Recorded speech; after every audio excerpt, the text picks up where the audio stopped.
Hey guys, Jared here. Um, yeah, my belt's a little out of place. It's not wide enough. In my hiccup costume, I just got back from How to Train Your Dragon 2. It was awesome. It was like, well, spoilers, okay? So just to get that out of the way. Right now it is 10:57 on Thursday night. I just went and saw the 8 o'clock 3D movie. It was awesome. And, well, these were freaking, like, I was just like this was so cool. It was amazing. And never have I wanted to learn how to fly or paraglide or something cool before in my life, but now I really do because it looks awesome. Oh, this thing is really itchy, but so worth it. Oh my goodness. So I think for How to Train Your Dragon 3, I'm going to go as Hiccup from How to Train Your Dragon 2 because I could totally make that costume in 2 years.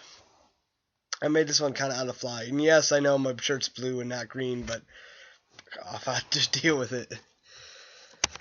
Oh, okay. So, where do I start? Um, I thought it would kind of like the commercials were going to be it and just all of it. I was so wrong. Like, I don't even know how to. So in the commercial, there's this huge battle, which I thought was going to be the final battle of the entire movie. It's only like halfway through that you get to it. You know, Rough Nut and Tough Nut, or Rough Nut and uh, Snotlout and Fish Legs fall for Rough Nut, and they're like fighting over her the whole movie, and it's actually freaking hilarious. Gobber's gay, like they at this point they didn't even just try, and I read up later, and like they didn't even try to hide it. It was just really for funny, and he's really funny in this movie. I I said spoilers. This is a huge development. Stoic dies. Like, I knew they took risks the last movie, but no one really got seriously hurt other than Hiccup. And by God, that scene, I was crying like a little girl. It was like, and I could people were turning around and staring at me because I was like, I'm in my 20s. Oh, if you haven't noticed, I did shave for this, so that's why I have no more facial hair and no beard to differentiate my neck because I'm a fatty from my oh, so awesome. And they were so hardcore. I mean, a lot of people are probably gonna hate this movie for that, for Stoic dying, and I really am curious as to how that's gonna go in the show, but we'll see.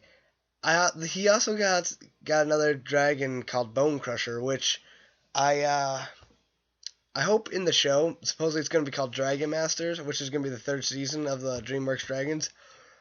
If they're going to show Stoic getting that, or if they're going to like go from this point on after How to Train Your Dragon 2, because there is that time span that you can totally like they could totally work into that time span from um that that they have between the movie and the show. I mean, the show has 2 seasons already. Doesn't really say how much time has passed, but you feel like it's not that much, but it totally could be. At least they totally could have. There is a couple things I wasn't so keen on. The fact that Hiccup had a small chin scar, and and it really didn't show in the first movie, and they never talked about it.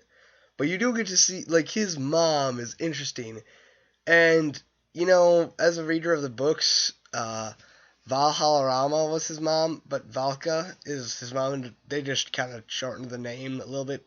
They edited it, but it was kind of cool. And oh, is it good? And I just like they took so many risks with this movie, and people are gonna complain and say, "Oh, well, that's so way too much technology for them." But you know what? Screw you. It's kind of cool. It's really interesting, especially there was technology that didn't exist back then, like Blood Draco's Draco's freaking um arm. He has no arm. He has like a friggin' automail arm, but it's like it's not steampunk, but it's not. I don't know. It's like I really don't know how to describe it. This whole movie has like Viking punk or is there? I don't know if there's a term for it. It's like steampunk. It's like pre-steampunk. It doesn't have that Victorian class to it. It's much more rough and gritty and it's just cool. It's really cool. Oh, I just could go on and on about this movie. Okay, so here's was the biggest question I had for when I went to see it is does it live up to the first one? Yes. Is it better than the first one? No, but it's not worse than the first one.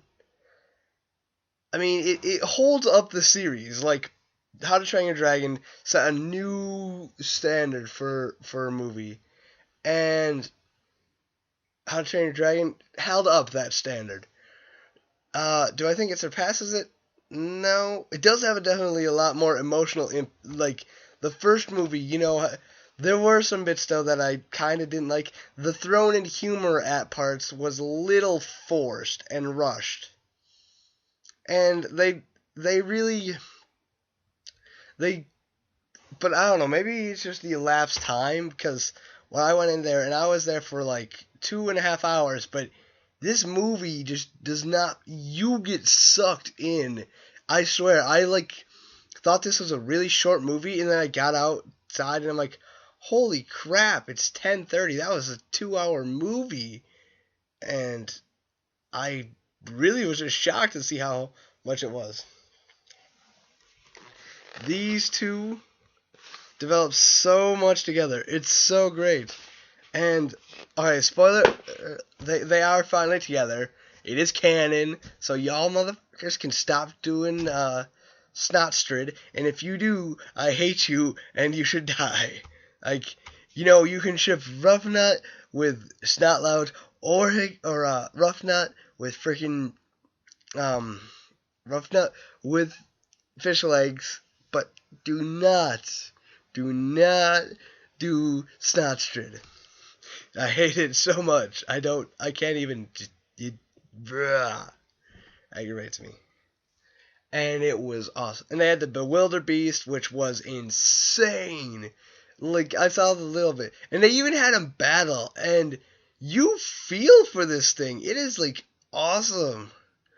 And the scene with Stoic meeting Valka again, I thought it was a lot shorter, but they drag it out, and I was ready to cry like a bitch. Okay, this was so much emotion. It was I was so invested. It was that good. Oh. Okay. So what do I think of How to Train Your Dragon 2? Awesome. Not as good as the first, but not worse than the first. It breaks par. I'm really excited for How to Train Your Dragon 3. I'm very curious to how they go with that route. I feel like Hiccup will be an old man in the next one. Or not like an old man, but like, and the third one will be just about his son or daughter or child. I don't know how they're going to work it in, and oh, it's so cool. Like, really, really cool. I was a little sad that they didn't throw any little hints into the show. I mean, you could have snuck a little few jokes for the people who watch it, but that's the difference. And they do have different voice actors for the most part. But by almighty, was it freaking just freaking a hilarious, wonderful. It had me on the edge of my seat and fangirling. So yeah, on this one, I give it 9 toothlesses out of 10. because it totally, totally deserves that. It is, it's, you'll have to watch it. Make up your own opinion, because this is all my opinion, and I love it a lot. And I even said that this is one of my favorite series. I'm not blinded. I was like waiting for this movie to be crap, like, but some animated movies, the second ones are better than the first. Like Shrek 2 is better than Shrek, I think, anyways. But I know a lot of people that probably disagree and say that sequels ruin movies. And that's not necessarily the case. There are movies with sequels that are amazing. And for the most part, there are a lot of movies that have sequels that suck. But, that's the thing about movies, is everyone can have their own opinion. Oh, it was so cool. I mean, and Toothless discovered a new power, which was awesome. And he like fought a giant. He became the alpha, and when Stoke dies, Hiccup finally realizes his role as chief, which has been bearing down on him. It's so good. Oh, okay. I'm J Road. This was my review. Hope to catch y'all on the flip side.